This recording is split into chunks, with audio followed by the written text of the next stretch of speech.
자, 이어서 2부 이어가도록 하겠습니다. 심층 인터뷰 시간이고요. 오늘은 박연주 이사께서 직접 나와주셨습니다. 만나보도록 하죠. 어서 오세요. 안녕하세요. 안녕하세요. 안녕하세요.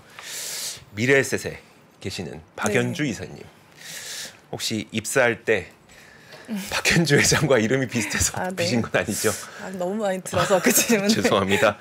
제가 이 정도밖에 안 됩니다. 자, 근데 얼마 전에 박연주 회장 직접 인터뷰도 하셨던 것 같던데. 작년에. 작년이었었어요, 그게? 네. 저희 유튜브에서 저희 회장님이 나오신 유튜브에서 저희가. 그러니까 어떠셨어요? 만나 뵙기가 좀 힘들잖아요. 네. 근데 되게 말씀을 잘 들어주셨어요. 굉장히 들어주셨어요? 네, 굉장히 오픈 마인드셔가지고 저도 약간 놀랐어요. 그러셨구나. 네네. 저도 나중에 한번 꼭 기회가 되면 만나 뵙고 싶은 분 가운데 한 분이 바로 그분입니다. 자, 한번 오늘 이야기를 진행을 해볼 텐데 오늘은 보니까 테슬라 이야기를 좀 준비해 주셨어요. 사실 뭐 많은 분들이 얘기를 하기 때문에 과연 좀 어떤 이야기를 해주실지 더 궁금하거든요. 네. 뭘 준비하셨을까요 오늘? 오늘은 이제 지난주에 테슬라가 이제 인베스터 데이가 있었기 때문에 그거 관련해서 이제 중장기적으로 테슬라를 어떻게 보는지 그런 내용도 좀 말씀드리려고 왔습니다. 중장기적으로. 네. 좋습니다. 먼저 무엇부터 한번 시작을 해볼까요? 그 인베스터 데이가 끝나고 나서 오히려 약간 주가는 좀 하락해서 이건 좀 어떤 현상으로 보세요? 뭐 가장 큰 이유는 일단 그 전에 주가가 좀 급하게 올랐었고 인베스터 데이 때 이제 모델 2 우리가 얘기하는 반값 테슬라 차량이 이제 공개가 되고 뭐 언제 얼마나 생산을 할지 이런 얘기를 좀 공개할 거라는 기대가 있었는데 행사 자체에서는 원가 절감을 할 수 있는 기술적인 방법들에 대해서 주로 이제 굉장히 자세하게 설명을 했었는데 실제로 모델 2를 공개하거나 뭐 언제 얼마를 생산하겠다 이런 얘기를 안 하다 보니까 뭐 약간의 이제 실망감이 있었던 상황입니다. 그래요. 사실 저는 인베스터 데이가 있기 전부터 많은 월가 애널리스트들이 했던 이야기가 뭐였었냐면 25,000달러짜리 반값 테슬라가 나오면 너희 수익성 어떻게 지킬 건데? 라는 이야기들을 계속 했었어요. 그 말은 니네 마진 낮아질 거가 걱정돼라는 말과 똑같다고 생각했거든요. 근데 이번에 인베스터 데이에서 우리는 어떻게 하면 마진을 늘릴 겁니다를 계속 얘기했어요. 근데 하락했어요. 이게 앞뒤가 안 맞지 않아요? 네. 근데 많이들 사실 전기차에 대해서 가지고 있는 생각 중에 하나인데요. 예를 들어 배터리 같은 경우도 뭐 전기차가 시장이 확대되기 위해서는 배터리 가격이 떨어져야 되는데 배터리 업체 수익성이 나빠지는 거 아니냐 이제 이런 우려도 있고 그래서 뭐 25,000달러 테슬라가 나와도 배터리 업체는 실제로 수익이 나빠지는 거 아니냐 이런 우려도 있는데 실제로 배터리 가격은 뭐 한 5년 전, 10년 전보다 엄청나게 떨어졌는데 배터리 업체들 실적은 훨씬 좋아졌어요. 많이 파니까. 많이 파는 것도 있지만 사실 배터리는 이제 원재료의 50% 그러니까 원가의 50% 이상이 소재비이기 때문에 그냥 무조건 많이 판다고 해서 규모의 경제가 많이 나지는 않거든요. 근데 이제 에너지 덴시티라고 해가지고 같은 소재를 가지고 얼마나 많이 전력을 낼 수 있느냐, 그러니까 기술을 계속 발전을 시키는 거죠. 그러면서 이제 원가가 떨어지는 거고 테슬라도 사실은 가격을 뭐 최근 1, 2년을 빼고는 계속 내려왔었어요. 중국에서도 계속 내렸었고 그게 이제 여러 가지 예를 들어서 뭐 배터리 같은 경우도 원래 이제 3원계 배터리를 사용을 하다가 LFP 배터리를 적용을 하면서 그만큼 원가가 떨어지면 또 가격을 낮추고 또 제조 공정상에서도 이번에 설명이 되게 많이 있었지만 2018년 대비했을 때 지금 모델 뭐 Y의 제조 원가가 한 30%나 떨어졌다는 거예요. 테슬라 입장에서는. 그러니까 가격은 그만큼 안 떨어졌었어도 이제 마진이 그만큼 좋아진 거고 그거의 원인이 이제 배터리의 기술도 있었고 그리고 생산상의 혁신이 굉장히 많았다는 거죠. 뭐 대표적인 예가 이제 기가 캐스팅 같이 이제 따로따로 이제 금속 패널을 붙이는 게 아니라 그냥 한두 개의 판을 찍어내는 그런 방식을 테슬라가 처음으로 시도를 하면서 부품 수를 170개에서 한 2개까지 이제 줄이니까 생산성이 좋아졌던 부분이고요. 뭐 구조 배터리 팩 같은 경우도 이제 구조물 배터리 자체를 구조물로 쓰면서 원가를 줄이는 그런 기술도 사실 테슬라가 꼭 배터리뿐만 아니라 생산 공정상에서 굉장히 많은 생산 혁신이 있었던 거거든요. 그래서 원가를 30%나 줄일 수 있었고 지금처럼 마진이 좋은 회사가 될 수 있었다는 거고 그래서 앞으로 이제 반값으로 원가를 낮추는 것도 결국은 원가의 절감으로 가는 거거든요. 그래서 어떻게 원가를 절감할 건지를 이제 설명하는 그걸 이제 각 부문별로 기술들로 해서 굉장히 자세하게 설명하는 그런 행사였었고 네. 그게 이제 뭐 이제 우리가 일반적인 투자자 입장에서 봤을 때는 아 그래서 이걸 원가를 얼마 막 딱 절감을 해가지고 네네. 몇 년에 얼마까지 하고 이거를 몇 대를 팔고 이랬으면 좋았겠지만 네. 근데 그게 이제 뭐 모델을 론칭하는 행사는 아니었기 때문에 그 기술적으로는 굉장히 혁신적인 기술들을 많이 설명을 했다고 생각을 해요. 그리고 이제 또 그 다음 날에 이제 네. 테슬라는 공개를 구체적으로 하지 않았지만 네네. 그 다음 날에 멕시코 네. 공장의 주지사가 또 나와가지고 그쵸. 네네 네. 약간 스포일링 이제 스포일링 그러니까 이게 막 얘기를 막 하는 네. 바람에 사람들이 또 어느 정도 좀 감을 잡을 수 있는 상황이 되었죠. 네. 원가 절감에 대한 이야기를 참 강조를 많이 했기 때문에 사실 저도 그 혹시 테슬라 차를 직접 지금 타고 계세요? 네네 저 타고 있습니다. 네. 모델을 여쭤봐도 될까요? 모델 Y 타고 Y로 있어요. 네. 어때요? 저는 굉장히 만족하고 있어요. 아 그래요? 네네. 네. 저는 예전에 이제 그 X 시승만 해봤었거든요. 좋아하긴 했는데 네. 좋긴 했는데 실제로 이제 오래 주행을 해보신 분의 경험이 좀 궁금한데 편안해요? 그러니까 뭐 재밌죠. 아무래도 재밌죠? 이제 감가속이 네. 굉장히 빠르다 네네. 보니까 그러니까 굉장히 잘 나가고. 스피드 즐기시는구나. 네. 근데 사실은 이제 제가 느끼는 가장 큰 강점은 이제 자율주행 쪽에서의 강점이 그렇죠. 훨씬 더 크게 네. 느껴지는데 뭐 차 자체도 뭐 저는 꽤 만족해서 타고 있는 상황이고요. 알겠습니다. 그러면 이제 그 정말 25,000달러짜리가 이번엔 나오진 않았지만 정말 가능할 것 같으세요? 어떠세요? 네, 저는 상당히 이제 구체적인 계획들을 얘기를 했다고 네네. 생각이 되고요. 실제로 테슬라가 이제 이런 행사를 할 때마다 네. 주가는 꼭 빠졌었어요. 네. 왜냐하면 이제 보통 이런 행사들 같은 경우는 좀 중장기적인 계획들을 얘기했었기 때문에 그 전에 이제 주가가 좀 올랐다가 실제로 이제 뭐 내용이 아주 뭐 색다르지 않다 이러면서 좀 빠졌다가 근데 실제로 시간이 지나고 나면은 뭐 1년, 2년이 지나고 나면은 그때 얘기했던 것들을 현실화시키고 있거든요. 예전에 2019년에 오토노미 데이 때도 네네. 그때는 뭐 들었을 때는 약간 허황된 얘기처럼 들릴 수 있었겠지만 그 이후로 몇 년 동안에 테슬라 자율주행 기술이 엄청나게 발전을 했고 배터리 데이 때도 그때 얘기했던 4680 배터리가 네. 이제 양산에 들어가고 있는 거고요.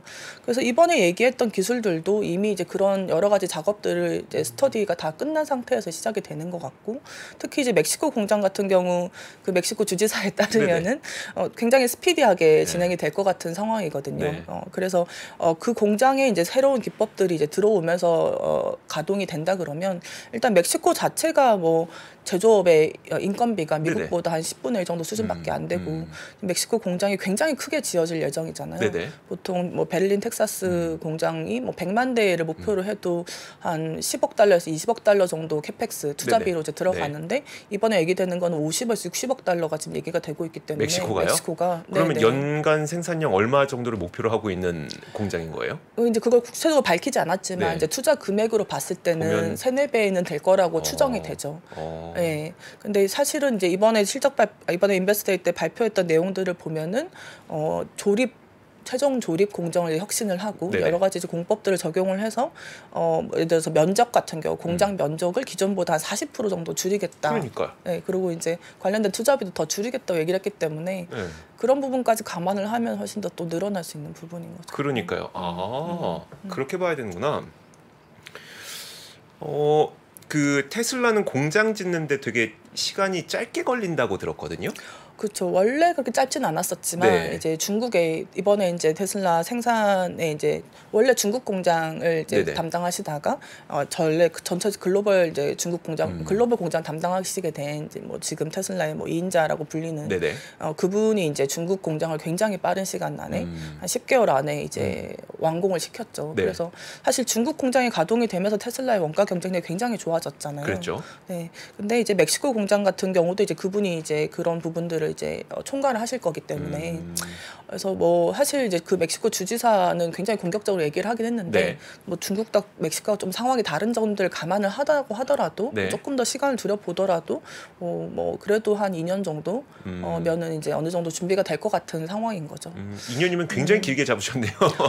그렇죠. 이제 사실은 이제 이게 새로운 공법들이 또 도입이 되는 거기 때문에 그러니까 생산을 시작하는 건 좀 더 빠를 수 있는데 네네. 그게 이제 램프업이 이제 쭉 되는 거는 또 시간이 좀 걸릴 거라고 보는 거죠. 그래서 한 가지 현안 좀 더 여쭤볼게요. 미국에서 S랑 X 가격 내린 거에 대해서는 어떻게 생각하세요? 근데 사실은 그렇게 수요 상황이 나쁜 상황은 아니에요. 그러니까 지금 보면 전반적으로 이제 금리가 올라간 거에 비해서는 미국의 소비가 상당히 견조한 상황이고, 그래서 사실은 이제 뭐 재고 같은 레벨들이 그렇게 높지는 않습니다. 근데 좀 어느 정도 뭐 가격을 인하를 해서 수요를 좀 더 끌어올리려고 하는데 그런 움직임이었던 걸로 보이고요. 아직 그게 뭐 S나 X 가격 인하한 게 뭐 3나 Y 같은 이제 메인 모델들의 수요가 약해져서 그런 상황이라고 보기에는 아직 재고 레벨은 굉장히 낮고 수요는 견조한 상황이거든요. 네. 그래서 뭐 저는 아니 X랑 S 우리한테 만들어 주지도 팔지도 않으면서 진짜 전 좀 속상해서 갖고 싶은데. 제가 그래서 얼마 전에 한번 갔었거든요, 매장에. 매장에 갔는데 그분이 하시는 말씀이 되게 재밌었어요. 이게 제가 딱 갔을 때 모델 Y죠. Y 지금 얼마예요? 라고 하니까 7,700 얼마래요.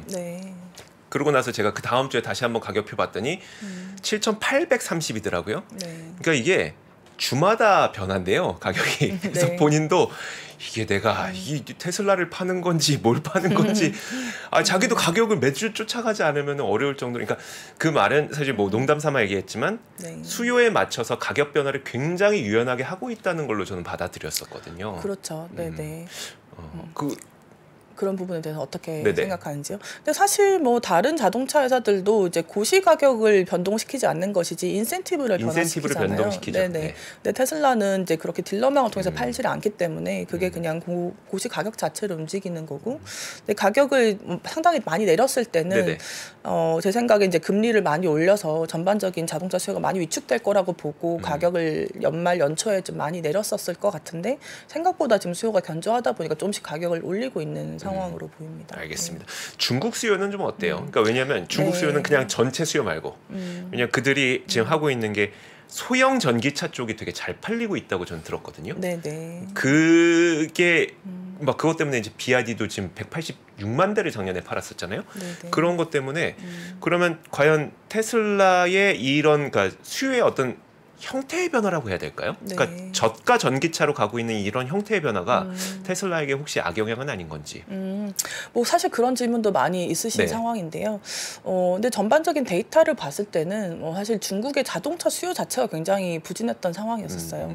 약간 BYD 같은 경우는 가격대가 워낙에 매력적인 가격대로 나왔었기 때문에 그게 이제 소비자들 입장에서 이제 내연기관과 비교해도 살만한 가격대로 이제 나와서 이제 그쪽의 수요가 좋았던 것이지 전반적인 내연기관 수요만 보면은 올해 1, 2월에 자동차 수요가 뭐 중국이 전년 대비 한 20% 정도 마이너스거든요. 그러니까 자동차 수요 자체가 마이너스 안 좋은 상황이고 테슬라도 영향을 받는 거고 사실 테슬라만 받는 게 아니라 전반적인 자동차 다 받고 있는 상황에서 BYD 같은 경우는 조금 이제 저가 가격대에서 들어오다 보니까 조금 상대적으로 더 팔렸다고 보는데요. 근데 그거를 이제 약간 테슬라와 경쟁으로 비교를 하는 거는 약간 세그멘트가 다르다는 거죠. 그렇긴 하죠. 그러니까 예를 들어서 뭐 아반떼 소나타가 잘 팔려서 이제 제네시스가 안 팔릴 것처럼 이제 느껴지는 그런 느낌의 비교를 하는 거고, 그러니까 보통 뭐 마켓쉐어 가지고 이제 중국 내에서 비교를 하는 거는 사실은 좀 그렇게 유의미한 비교는 아니다라고 저는 생각을 하고요. 테슬라 같은 경우 그래서 사실 중국의 수요가 연말 연초에 이제 중국이 이제 좀 리오프닝을 하면서 수요가 조금 빨리 반등할 걸로 기대를 했었는데 전반적으로 중국의 경기 상황이 그렇게 빨리 돌아서지는 못하고 있는 상황이고요. 다만 이제 테슬라는 그 부분들을 이제 수출로 팔 수가 있기 때문에 사실 유럽을 팔 수가 있기 때문에 전반적인 실적의 이슈는 아직은 왜냐하면 유럽과 미국이 생각보다 나쁘지가 않아서 그런 측면에서 이제 좀 소화가 되고 있는 상황이라고 보죠. 지금 재고 수준이 중국은 어느 정도예요? 중국의 재고 수준을 뭐 정확히 파악하기는 어렵지만 뭐 판매 생산을 한 부분들이 막 재고가 남고 이런 상황은 아닌 걸로 추정이 되고요. 작년 연말에 2만 대 가량이 좀 남았었잖아요. 근데 그런 건 거의 다 해소된 거고. 그렇죠. 근데 그거는 이제 유럽으로 이제 수출을 바로 하기가 좀 어려웠었기 때문에, 그러니까 되게 짧은 시간에 유럽으로 수출을 하려고 하다 보니까 이제 뭐 운송비 이런 부분이 너무 많이 들어서 그 부분이 좀 남아 있었던 그런 부분이었었고요. 그게 이제 1분기에는 유럽 쪽으로 수출이 되면서 유럽 판매는 지금 또 좋은 상황이에요. 그렇습니다. 유럽 판매가 또 좋으니까 그러니까요. 아니, 사실 유럽에서 근데 중국 자동차도 굉장히 잘하고 있어요. 그 지리 자동차 폴스터도 되게 잘 팔리고 있고 또 뭐가 잘 팔리지? 아무튼 그 중국 자동차들도 좀 잘 팔리고 있기 때문에 뭐 계속 중국과 이렇게 중국과 미국의 대결로 보긴 좀 어려운데 워낙 강력하게 이제 붙고 있기 때문에 그 부분도 좀 챙겨봐야 될 것 같아요. 자, 이 부분은 어떨까요? 경기를 어떻게든 연준에서는 좀 그러니까 너무 물가가 많이 오르니까 둔화시키려고 하는 노력들이 계속 이어지고 있잖아요. 그러다 보니 그런 경기가 실제로 둔화되는 과정에서 이런 자동차 같은 내구재는 판매량이 다소 주춤할 수 있으니 여기에 대해서 테슬라의 테슬라를 보시는 관점은 어때요? 그게 사실 연말 연초 주가 조정의 가장 큰 배경이었었죠. 그래서 연말 연초에 사실 주가가 거의 100불 가까이 이제 하락을 했었을 때가 이제 금리가 오르면서 이제 수요가 둔화될 거다라는 우려였었고, 그때 테슬라가 했던 대응이 가격을 크게 낮추는 거였죠. 제가 마침 그때 1월 초에 테슬라 탐방을 갔었거든요. 그래서 탐방을 가셨다고요? 네네, 테슬라 본사에 이제 제가 텍사스로요? 텍사스는 사실 헤드쿼터지만 IR, 그러니까 주식 담당은 샌프란시스코 팔로알토에 있어요. 아직 거기는 안 옮겼구나. 네, 거기는 이제 안 옮겨서 있거든요. 그래서 제가 간 날이 테슬라 주가 저점이었던 날이었어요. 며칠이었었죠, 그게? 그게 1월 첫째 주 뭐 수요일인가 목요일인가 그랬어요. $100 깨지네 만에 할 때 네, 그때쯤. 딱 그날이었어요. 15%인가 그날 하락하던 날 이제 제가 미팅을 했거든요. 네. 근데 이제 그때 이제 사실은 그때가 이제 가격을 크게 인하하는 걸 발표하기 바로 직전이었었어요. 네. 그래서 그 주식 담당자가 저한테 얘기를 했던 게 사실은 그러니까 그쪽 입장에 사실 좀 안 만나줘도 되는 이제 사람이지만 제가 예전에 또 테슬라 한번 탐방 갔던 적이 있었고 담당자가 또 저를 좀 기억하고 있었더라고요. 그리고 한국 투자자들이 되게 많이 관심을 갖고 있는 걸 또 알고 있고 그래서 그런 쪽에 좀 이제 주식 관련해서 IR을 하고 싶은 의지가 좀 있더라고요. 그게 윤석열 대통령이랑 머스크랑 화상회의를 하기 전인가요? 후인가요? 그 전인가요? 정확하지 않나요? 전인 것 같아요. 네, 전일 수 있겠다. 네. 근데 이제 뭐 한국 주주들이 워낙에 테슬라를 많이 갖고 있는 거를 회사에서도 알고 있고. 알아야죠. 그럼요. 알아야죠. 네. 그래서 이제 뭐 미팅 어쨌든 했어요. 그래서 이제 제가 이제 그날 뭐 주가가 워낙 많이 빠지니까 여기저기서 문의가 굉장히 많이 오던 상황에서 저는 갔는데 주식 담당자가 굉장히 이제 편안한 느낌으로 나오셔가지고 딱 2개를 하더라고요. 하나는 이제 공장 투어를 시켜주면서 그 프리몬트 공장이 저도 되게 인상적이었거든요. 그러니까 얼마나 본인들이 치열하게 원가를 절감했는지를 그렇게 보여주는 거였었어요. 그러니까 공장 투어를 한 1시간 이상 하면서 그래서 뭐 좀 나중에 좀 더 자세히 말씀을 드리겠지만 어쨌든 그날의 포인트는 뭐였냐면은 가격을 크게 인하하기 전날이었었어요. 그래서 그분들이 강조했던 거는 경기가 나빠질 수 있다. 사실 우리는 나빠질 거라고 보기 때문에 가격 인하를 결정을 했던 거였던 거죠, 그때.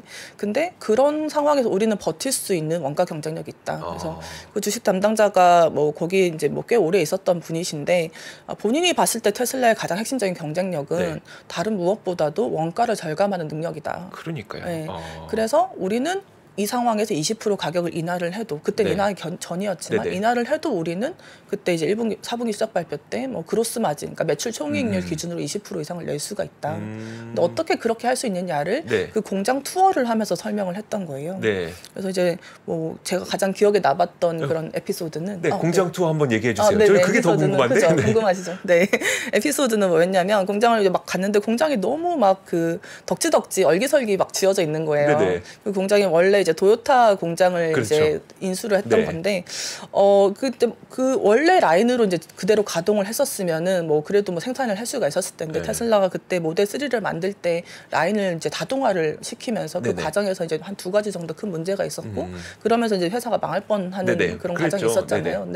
그래서 이제 그 라인 하나를 지었는데 그게 잘 안 돼가지고 잘못하면 이대로 가면 망하는 상황이었대요. 그래서 그 바로 옆에다가 똑같은 라인을 17일 만에 20일도 안 되는 시간에 이제 지었대요. 그래서 그 라인이 가동이 되면서 회사가 안 망했다는 거예요. 그래서 그 주식 담당자가 그때 가서 다 같이 가서 이제 볼트를 조이고 이 공장이 이제 17일 동안에 안 지어지면 이제 망하는 상황인 거죠.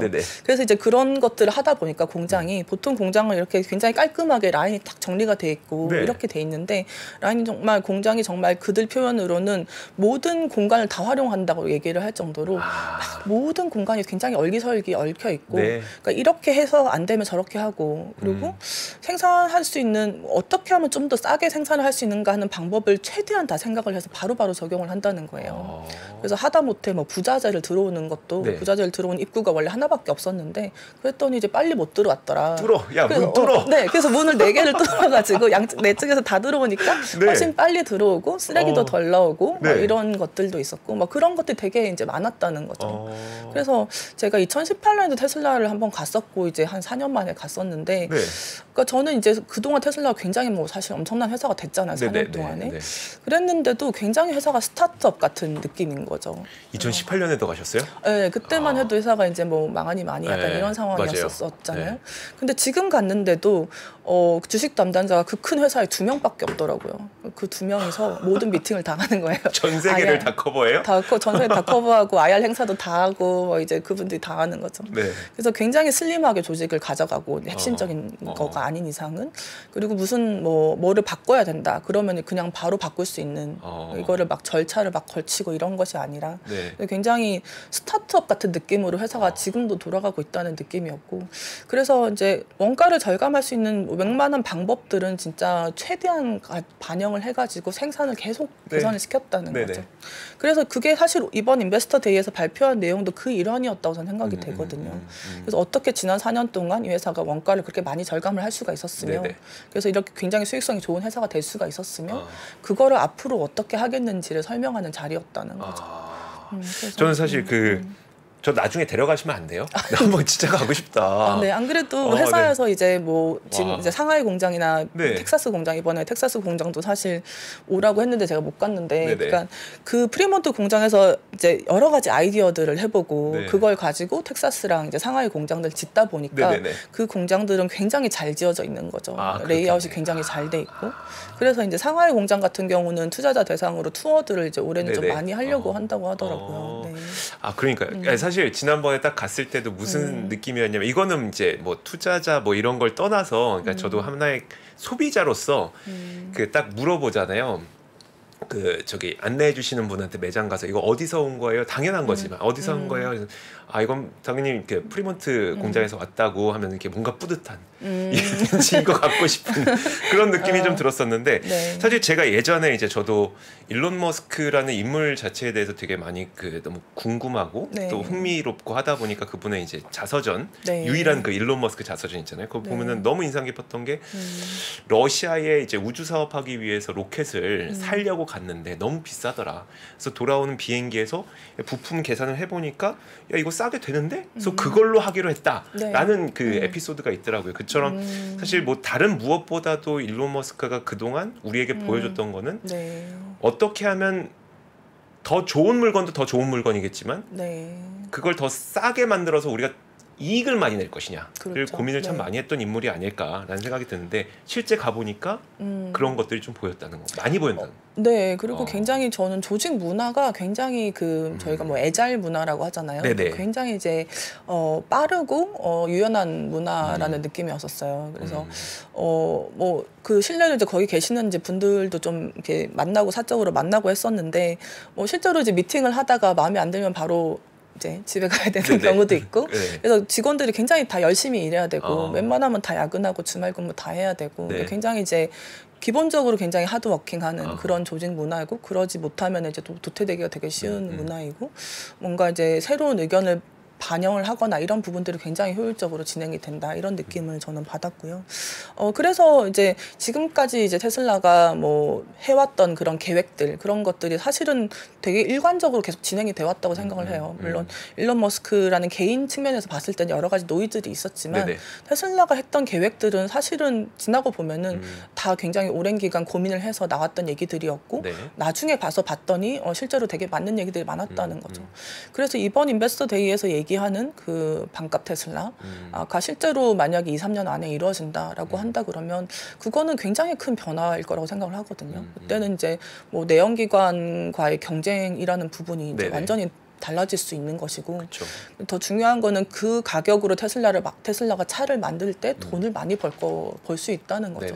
그러면 이제 사실 그 정도를 할 수 있는 차 업체와 그러지 못한 업체 간의 격차가 굉장히 벌어질 거라는 그쵸. 거고 특히 이제 말씀하신 것처럼 이제 금리가 올라가고 올해 같은 경우 전반적인 수요가 위축될 수 있고 자금은 줄어들고 있고 뭐 이런 상황이 되면은 지금 돈을 버는 사이클에 못 들어간 회사들 같은 경우는 어려움이 되게 가중될 수 있는 상황이란 말이죠. 뭐 증자를 하건 그렇죠. 뭘 해야 되겠죠. 네, 그렇죠. 그래서 저희가 사실 그 실리콘밸리 갔을 때도 그쪽에 이제 자율주행 관련된 분들도 만나고 벤처 캐피탈도 만나고 했었는데 전반적인 상황이 굉장히 이제 양극화되는 상황으로 가는 거죠. 어쩔 수 없이 돈은 없고 경기는 나빠지고 있고 이러다 보니까는 예전 같았으면 좋은 상황이었었으면은 예를 들어 자율주행 회사들도 많이 이제 후발 업체들이 이제 성장을 하고 이런 시간들이 있었겠지만 그리고 뭐 신생 전기차 업체들도 규모를 늘려서 원가를 낮춰보고 이런 시간들이 있었겠지만 지금 상황에서는 그게 점점 어려워지는 거죠.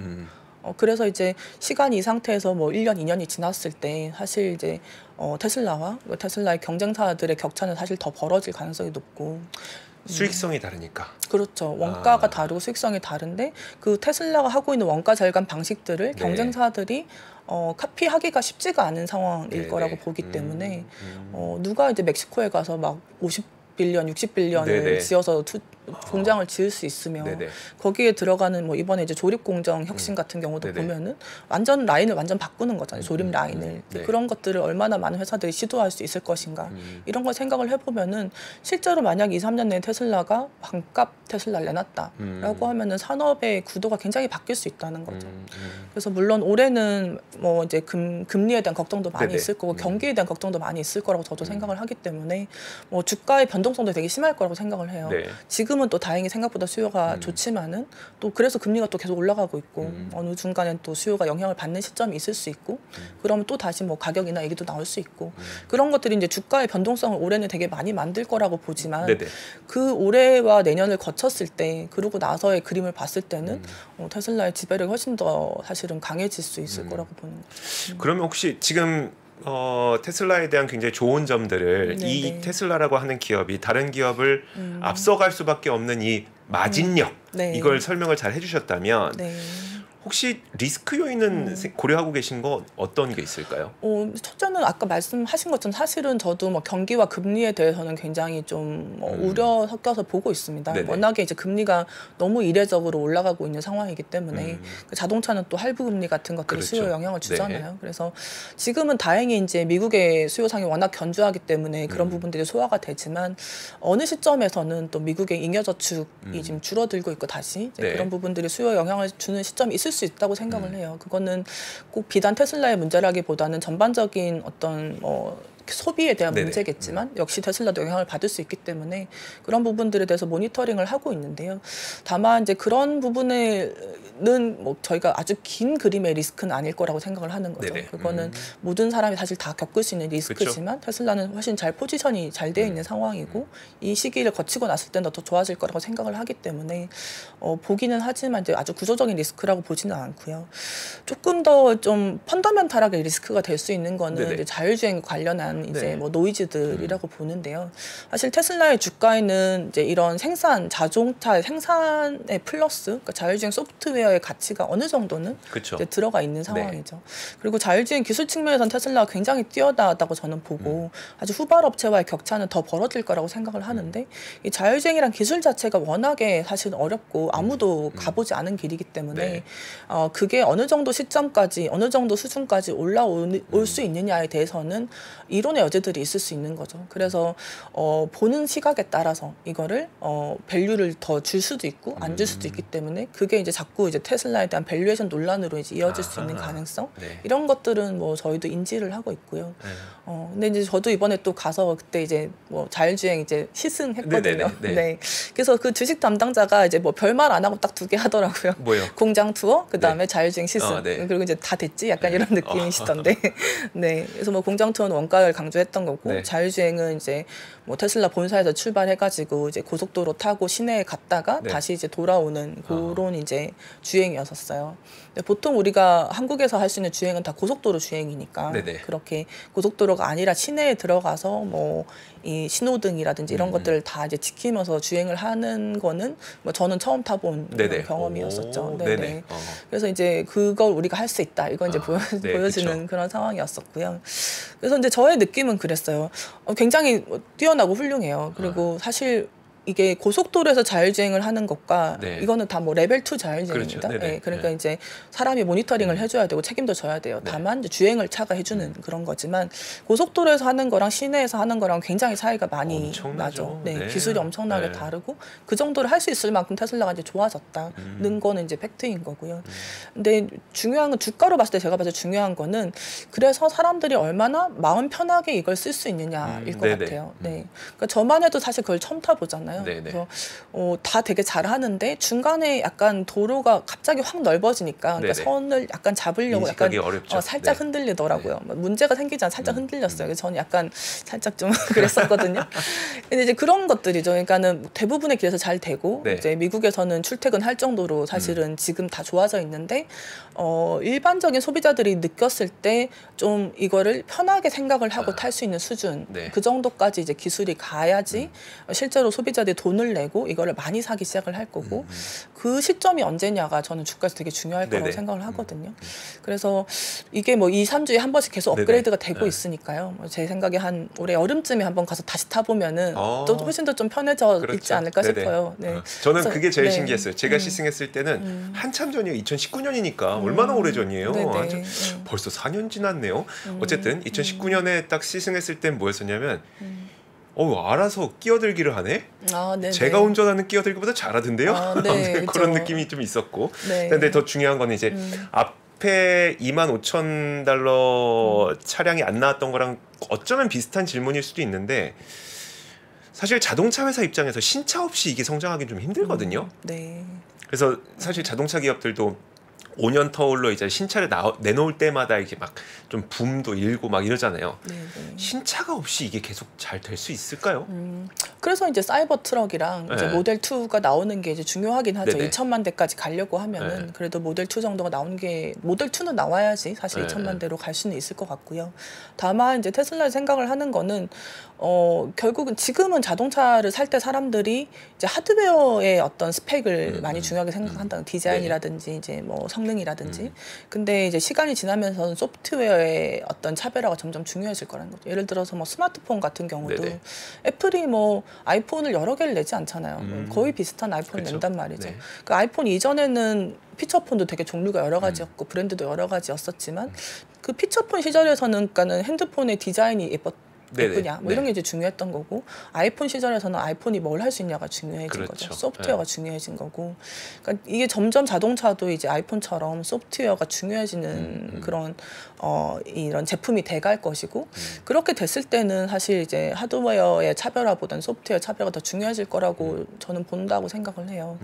현재로서는 그리고 뭐 테슬라가 뭐 모델이 이미 모델 Y나 3가 나온 지도 꽤 됐지만은 그렇다고 이제 판매에 영향을 받고 있는 상황은 또 아니니까요. 그래서 이제 그런 면에서 궁극적으로는 소프트웨어로 차별화하는 그런 그림으로 가지 않을까 생각합니다. 알겠습니다. 자, 마지막으로 그러면 이제 사실 오늘 제가 뭐 궁금한 게 여러 가지가 있어서 막 우왕좌왕 막 질문을 막 드렸는데 좀 총 정리해서 좀 중장기적으로 어떻게 바라보고 계시는지 정리해 주시죠. 네, 저는 이제 뭐 큰 그림에서는 테슬라가 원가를 절감을 해서 실제로 이제 2천만 대 월 연간 2천만 대 판매로 가는 거에 가까워지고 있다고 생각을 해요. 특히 이번 멕시코 공장이 저는 상당히 의미가 있을 거라고 생각을 하고요. 아직은 시장에서 테슬라가 그렇게까지 할 거라고 기대하고 있지는 않다고 저는 생각을 하거든요. 네네. 근데 이제 시간이 지나면서 멕시코 공장이 정말 점차 가시화가 되고 완공이 되어가고 거기에 이제 새로운 기술들이 이제 적용이 되면서 25,000달러짜리 차가 이제 어느 정도 가시성이 보이는 시점이 되면은 그거는 이제 뭐 테슬라뿐만 아니라 전반적인 자동차 산업에 상당히 큰 큰 영향을 줄 거라고 생각을 하고요.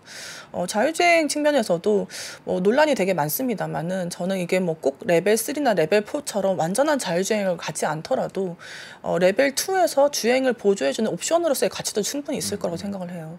왜냐하면 아까 물어보셨을 때 저도 네네. 모델 Y를 탔을 때 제일 편안한 거는 이제 동해안 놀러 갔다 집에 들어올 때 한국에 서울에 맞아요. 돌아올 때 중간에 1시간이라도 중간에 1시간이라도 좀 편할 수 있는 그렇죠. 훨씬 편하게 올 수 있다는 거죠. 그게 이미 이제 자동차 회사들이 그 옵션을 뭐 200만 원, 300만 원 소프트웨어로 팔고 있는 거고 테슬라는 그거를 도시에서도 쓸 수 있게 확장을 하겠다라는 거니까 그 옵션의 가치만 어느 정도 시장에서 인정이 돼도 저는 충분히 이제 가치를 설명할 수 있을 거라고 생각을 합니다.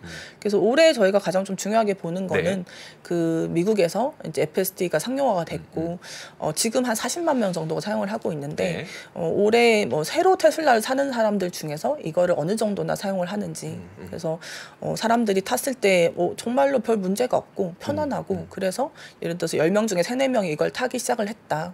이런 이제 시그널이 나오는 게 올해 가장 좀 중요하게 보고 있는 그런 포인트고요. 이 올해는 FSD의 그 사람들의 선택률이 가장 중요하다는 말씀이시겠네요. 그렇죠. 원래 100만을 채우려고 했었는데 아직 100만 못 채웠으니까.